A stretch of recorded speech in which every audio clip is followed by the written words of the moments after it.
की चाल बता देते तो बाजार दिन के निचले स्तरों पर है। निफ्टी को देखें तो करीब करीब 420 अंकों की गिरावट फिलहाल दिख रही है। 25,375 के आसपास फिसल कर आ चुका है। निफ्टी बैंक में गिरावट और भी ज्यादा है, करीब 900 अंकों की गिरावट निफ्टी बैंक में दिख रही है। 52,000 के करीब यहां पर निफ्टी बैंक आ चुका है, तो यहां पर बिकवाली बढ़ती ही जा रही है। रियलिटी शेयरों में गिरावट सबसे ज्यादा है। फिनिक्स मिल्स की बात करें तो करीब करीब 4.5% की गिरावट यहां पर दिख रही है। इसके अलावा क्रूड कीमतों में तेजी से ऑयल मार्केटिंग कंपनियां, टायर और पेन शेयरों में बिकवाली दिख रही है। एचपीसीएल तो 6% आज के सत्र में टूट गया है। इंडिया विक्स में करीब 10% की तेजी है। अब ये 13 के ऊपर है, 13.5 के करीब इंडिया विक्स फिलहाल यहां पर है। चलिए, तो बाजार की चाल यहाँ पर तमाम चौतरफा बिकवाली यहाँ पर देखने को मिल रही है। बीपीसीएल देखिए करीब करीब 5% की गिरावट बीपीसीएल में। एशियन पेंट्स भी करीब करीब 4.25% की गिरावट। एल&टी, श्रीराम फाइनेंस और अपोलो हॉस्पिटल में भी 3 से 4% की गिरावट दिख रही है। टाटा मोटर्स में भी आज काफ़ी दबाव है, 3.5% ये शेयर भी टूट गया है। चलिए चलते अपने सहयोगी अंश भिलवार के पास। अंश, बताइए ब्रॉडर मार्केट में किस तरह का एक्शन है, कहां पर ज्यादा गिरावट दिख रही है? जी बिल्कुल, मार्केट में देखें तो इस वक्त काफ़ी ज़्यादा सेलिंग नज़र आ रही है। अगर मार्केट कैप ही देखें तो 7 लाख करोड़ का मार्केट कैप इरोजन आज ही नज़र आ रहा है। Nifty, mid cap, small cap सब में ही भारी गिरावट नज़र आ रही है। वर्स्ट परफॉर्मिंग सेक्टर की बात करें तो यहाँ पे हमें सबसे पहले तो निफ्टी रियलिटी इंडेक्स नज़र आता है। 3-3.5% से भी ज़्यादा की गिरावट के साथ ट्रेड करता हुआ नज़र आ रहा है। दरअसल इन्वेस्टेक की आज ब्रोकरेज रिपोर्ट भी आई थी, जहां पे उन्होंने ये बताया है कि जो डिमांड है रियल एस्टेट में वो काफ़ी ठंडा होता हुआ नज़र आ रहा है Q2 के शुरुआत में ही। तो Q2 के कुछ 2 महीने में इन्वेस्टेक ने देखा है कि डिमांड काफ़ी नीचे गिरता हुआ दिखा है, जिसके चलते हम देख रहे हैं कि आज काफ़ी ज़्यादा बिकवाली नज़र आ रही है। यहाँ पे देखिए तो फिनिक्स मिल्स में सबसे भारी बिकवाली हो रही है, 4.5% की बिकवाली के साथ ट्रेड कर रहा है। इसे अगर चार्ट पे भी देखा जाए तो 8 सेशन से कंसोलिडेशन में था फिनिक्स मिल्स, वहाँ से अब नीचे टूटता हुआ गिरता हुआ नज़र आ रहा है। इसके साथ साथ हम देख रहे हैं कि ब्रिगेड और डीएलएफ में भी हमें बिकवाली होती हुई नजर आ रही है। दूसरी इंडेक्स की बात करें तो आज निफ्टी ऑटो में भी भारी बिकवाली नजर आ रही है। दरअसल निफ्टी ऑटो का अगर चार्ट देखें तो एक upward sloping support trend line बनी हुई थी, वहां से इंडेक्स ने नीचे की तरफ ब्रेकडाउन दे दिया है। इस लिस्ट में देखें तो यहाँ पे हमें सबसे पहले तो टाटा मोटर्स नजर आता है 3.5% की बिकवाली के साथ। 15 सेशन से ये एक साइडवेज ट्रेंड में था, आज वो तोड़कर नीचे जाता हुआ नजर आ रहा है, तो यहाँ पे काफी बेरिश सेंटीमेंट बनता हुआ दिख रहा है। इसके साथ साथ अपोलो टायर्स और आयशा मोटर्स में भी हमें बिकवाली होती हुई नजर आ रही है। स्ट्रॉन्ग वॉल्यूम्स की बात करें तो आज डाबर में सबसे ज़्यादा स्ट्रॉन्ग वॉल्यूम्स नज़र आ रहे हैं। दरअसल ऑपरेशनल अपडेट आया था, जहां पे मैनेजमेंट ने बताया है कि यहां पे रेवेन्यू थोड़ा घटता हुआ नज़र आ सकता है, जिसके चलते इसमें काफ़ी स्ट्रॉन्ग बिकवाली होती हुई नज़र आ रही है। इसके साथ साथ JSW स्टील और IRCTC में भी बिकवाली हो रही है। अब अगर टॉप डिलीवरी वाले स्टॉक्स की बात करें तो टॉप डिलीवरी वाले स्टॉक्स में हमें गोदरेज, कंज्यूमर, एक्सिस बैंक और अपोलो हॉस्पिटल जैसे स्टॉक्स नजर आते हैं, जिसमें भारी बिकवाली हो रही है। तो इन स्टॉक्स पर नजर रखें। शुक्रिया हर्ष, शुक्रिया अंश, आपने पूरी डिटेल्स बता दी कि कहां पर बिकवाली ज्यादा आज के सत्र में दिख रही है। चलिए, हमारे साथ हमारे एक्सपर्ट भी मौजूद हैं, गौरांग शाह हैं। शुक्रिया गौरांग सर, आपने वक्त दिया। सबसे पहले सर हम ऑटो सेक्टर की बात कर लेते हैं। ऑटो में आज टाटा मोटर्स काफी कमजोर दिख रहा है, क्या करना चाहिए आज की गिरावट में? क्या लग रहा है ये गिरावट और एक्सटेंड होगी या इस गिरावट में अब धीरे धीरे खरीदारी के मौके देखना चाहिए? धन्यवाद विश्व मोहन जी, आपका सभी को प्रणाम और शुभ दिन हमारे तरफ से। देखिए, ये गिरावट जो बाजार में हम देख रहे हैं सिर्फ हमारे यहाँ पर ही नहीं है, लेकिन इसका असर मेरे ख्याल से पूरा विश्व भर में आपको देखने मिलेगा। जो जिस प्रकार से खबरें और परिस्थितियां खाड़ी देशों में जो संकट खड़ा हुआ है उसको लेकर के, और ऐसी परिस्थितियां हमने यूक्रेन रशिया का जब परिस्थिति बिगड़ी थी तब भी देखा था, उसके पहले भी देख चुके हैं। और महामारी के बाद भी, महामारी से तो बुरी परिस्थिति नहीं है, ये महामारी सबसे बुरी परिस्थिति थी, लेकिन वहां से भी उभरे। तो अगर आपने कारोबार किया है छोटी मध्यम अवधि के लिए तो मेरे ख्याल से आपको अपने हिसाब से काम करना चाहिए। लेकिन अगर आपके पास निवेश की रणनीति है और लंबी अवधि की समय सीमा है, तो इस प्रकार की गिरावट, करीबन 425 पॉइंट की गिरावट हम निफ्टी में देख रहे हैं, 1300 1350 पॉइंट की गिरावट हमने सेंसेक्स में देखी है। तो ऐसा ही माहौल होता है जब आपको थोड़ी बहुत हिम्मत करके अगर निवेश किया है तो निवेश बढ़ाना चाहिए। और अगर आप कुछ नीचे के स्तर की इंतजार कर रहे थे निवेश करने के लिए, तो ऐसे परिस्थिति का मौका समझ करके आपको निवेश करना चाहिए। लंबी अवधि में मेरे ख्याल से कुछ बड़ा परिवर्तन नहीं हुआ है, ये थोड़े दिनों की बात है।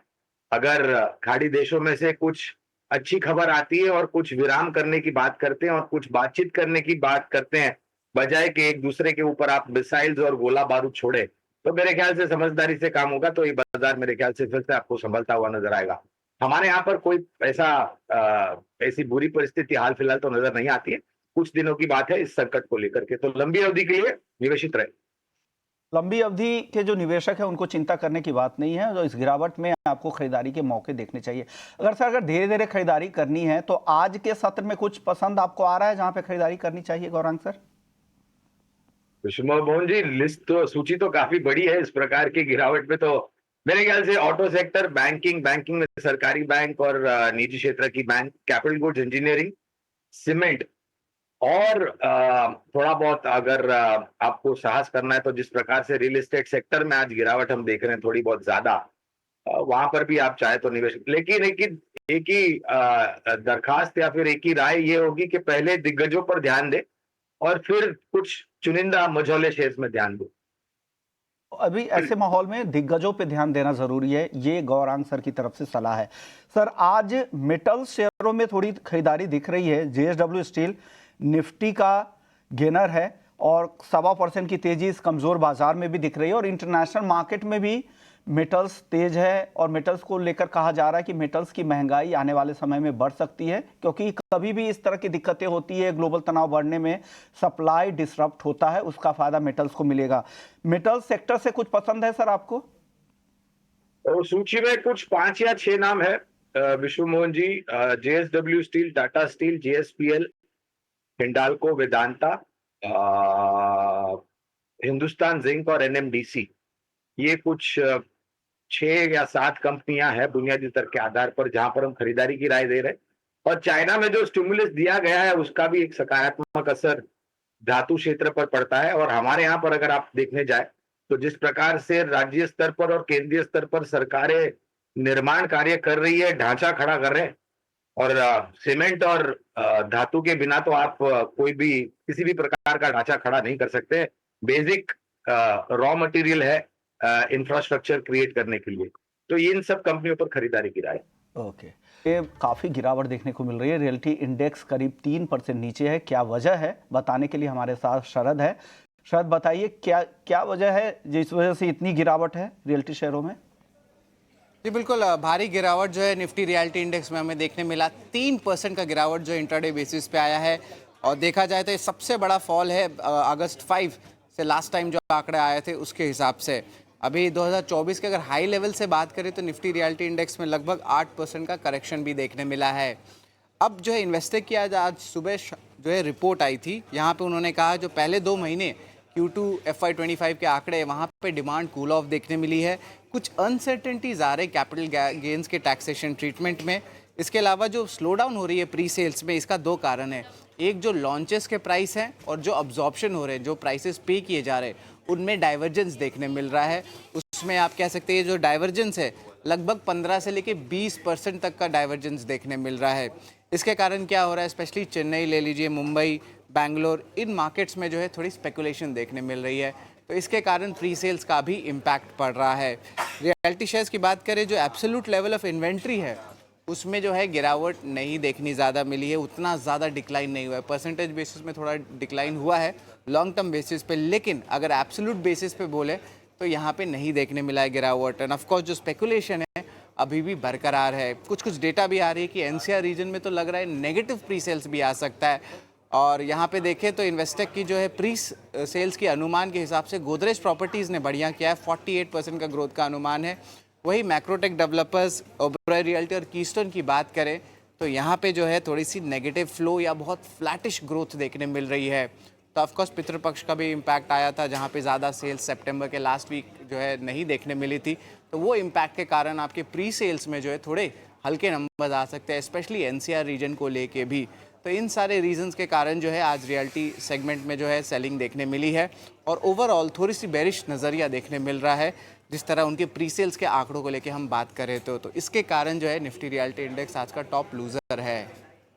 शुक्रिया शरद पूरी डिटेल्स बताने के लिए कि क्यों रियल एस्टेट शेयरों में इस तरह की गिरावट दिख रही है। गोदरेज प्रॉपर्टीज पे बात कर लेते हैं। गौरांग सर, क्या लग रहा है आपको, रियल एस्टेट में गोदरेज प्रॉपर्टीज में मौका है क्या अभी आज की गिरावट में? देखिए विश्वमोहन जी, ऐसी तो कवरेज हमारी रियल एस्टेट सेक्टर में 3 या 4 कंपनियों पर है। गोदरेज प्रॉपर्टी, शोभा लिमिटेड, डीएलएफ, ओबेरॉय रियलिटी और प्रेस्टीज एस्टेट्स। फिलहाल जो खरीदारी की राय हम दे रहे हैं वो प्रेस्टीज एस्टेट्स पे दे रहे हैं, लेकिन बाकी भी कंपनियां काफी सक्षम और मजबूत है। दूसरी बात यह है कि बम्बई जैसे शहर में राज्य सरकार ने काफी कुछ नियमों में बदलाव किया है रियल एस्टेट सेक्टर को लेकर के। स्टैम्प ड्यूटी को लेकर के भी कुछ खबरें आई थी और रीडेवलपमेंट, क्लस्टर रीडेवलपमेंट और सोसाइटी रीडेवलपमेंट, ये जो नीतियां बनाई है सरकार ने, उससे रियल एस्टेट कंपनीज को बहुत फायदा मिलेगा। क्योंकि जैसे हम जानते हैं कि मुंबई जैसे शहर में तो भूमि की कमी है, प्लॉट्स मिलते नहीं है आसानी से और बिल्कुल न के बराबर है। और उसके साथ साथ जो इमारतें हैं, खास करके कुछ सेंट्रल मुंबई में और कुछ सबर्बन मुंबई में, वेस्टर्न एंड सेंट्रल सबर्ब में, वो बहुत पुरानी हो चुकी है और उनकी मरम्मत भी नहीं हो सकती, उनको रिडेवलपमेंट ही करना पड़ता है।